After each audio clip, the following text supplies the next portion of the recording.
Langkah kecil di lorong senyap, bayangmu datang, tak pernah tetap.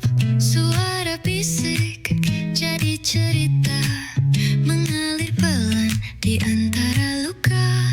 Ini kisah bukan biasa, gambar tak diam, suara bercerita. Mata terpejam, hati terbuka, mari tenggelam di bayang cerita.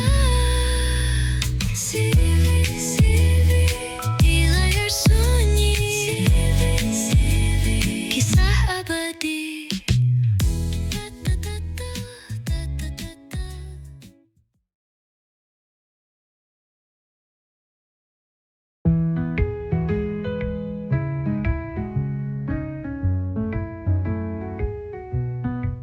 Selamat datang di CV, tempat di mana setiap cerita akan terus dikenang, meski tak selalu ada akhir yang bahagia.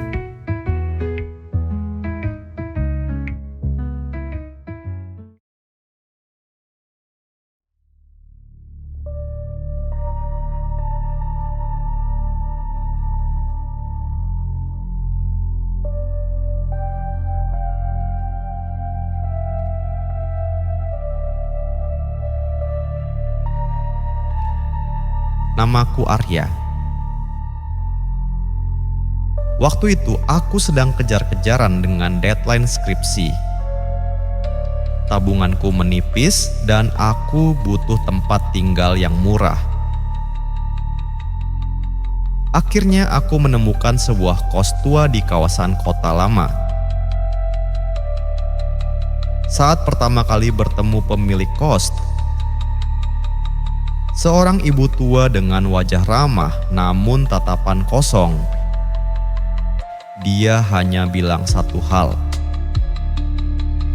Lorong lantai 2 jangan sering-sering dilewati malam-malam ya nak.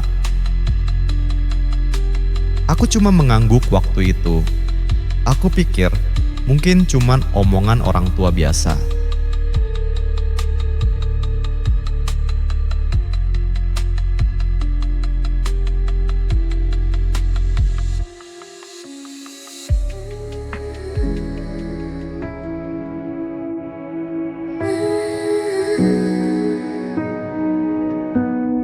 Saat malam mulai datang, bayangan lama memanggil, bisik angin, suara sunyi, membawa kisah yang tersembunyi.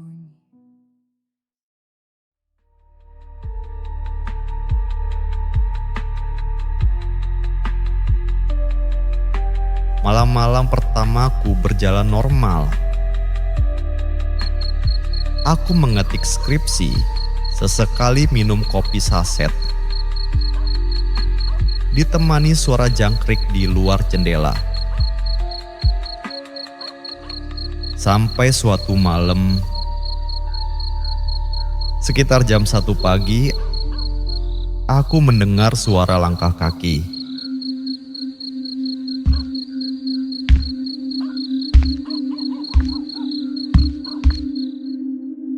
Suara itu pelan sekali, berjalan mendekat menuju pintu kamarku. Aku menahan napas menunggu, tapi tidak ada ketukan, tidak ada suara lain. Setelah beberapa menit, kupaksakan diri kembali mengetik, berusaha mengabaikannya. Tapi gangguan itu terus berulang.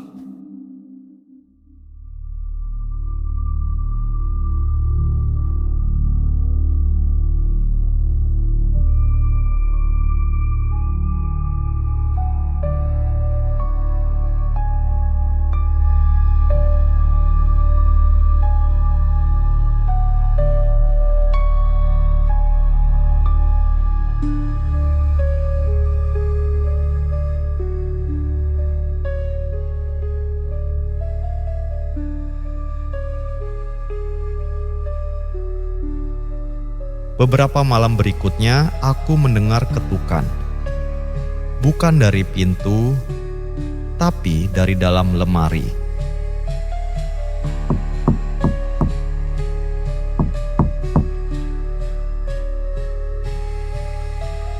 Saat kubuka, lemari itu kosong. Tidak ada apa-apa di dalamnya. Kadang pintu kamarku terkunci sendiri. Padahal kuncinya masih tergantung di gantungan.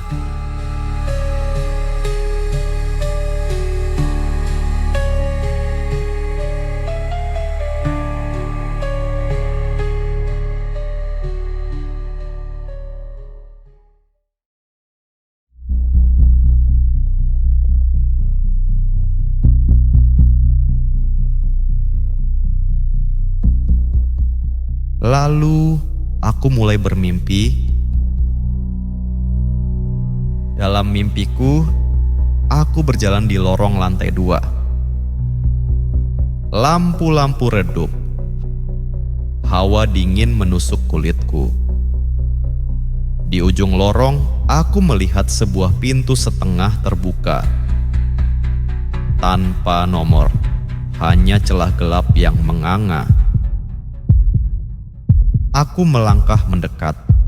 Tanganku hampir menyentuh gagangnya. Tiba-tiba, aku terbangun.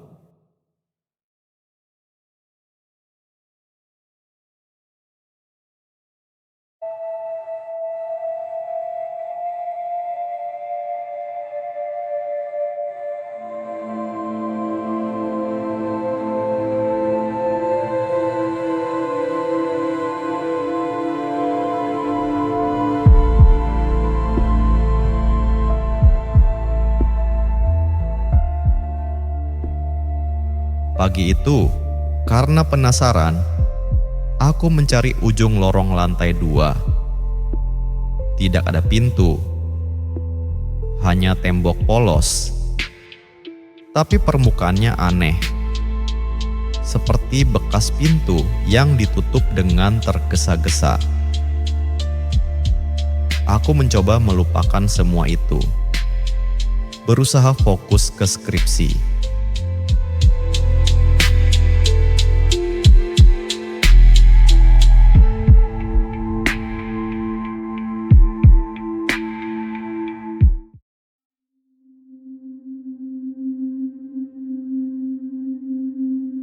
Tapi malam berikutnya, mimpinya datang lagi.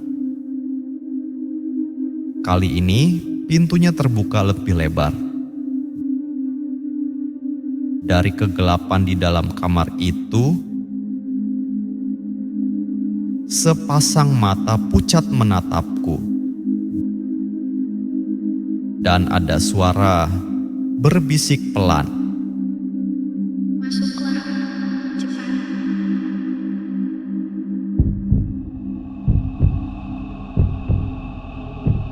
Dalam mimpiku, aku maju selangkah. Kemudian, sebuah tangan putih pucat muncul dari dalam pintu, menggapai ke arahku. Aku hampir menyentuh ambang pintu. Tiba-tiba, ada suara ketukan keras di dunia nyata.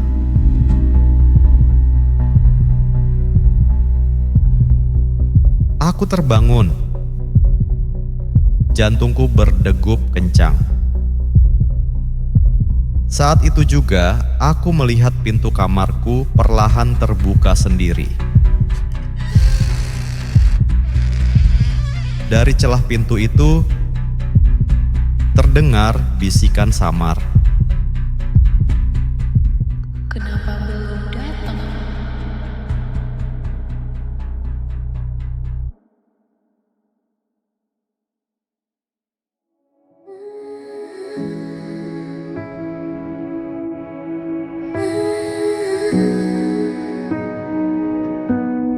Saat malam mulai datang, bayangan lama memanggil, bisik angin, suara sunyi membawa kisah yang tersembunyi. Aku tidak menunggu lebih lama. Keesokan paginya, aku berkemas. Saat menarik koper dari bawah kasur, tanganku menyentuh sesuatu. Sebuah kunci tua, berat dan berkarat. Gantungan kuncinya terbuat dari kayu kecil. Di atasnya hanya ada tanda strip. Tidak ada nomor, tidak ada nama, seolah untuk kamar yang tidak pernah ada.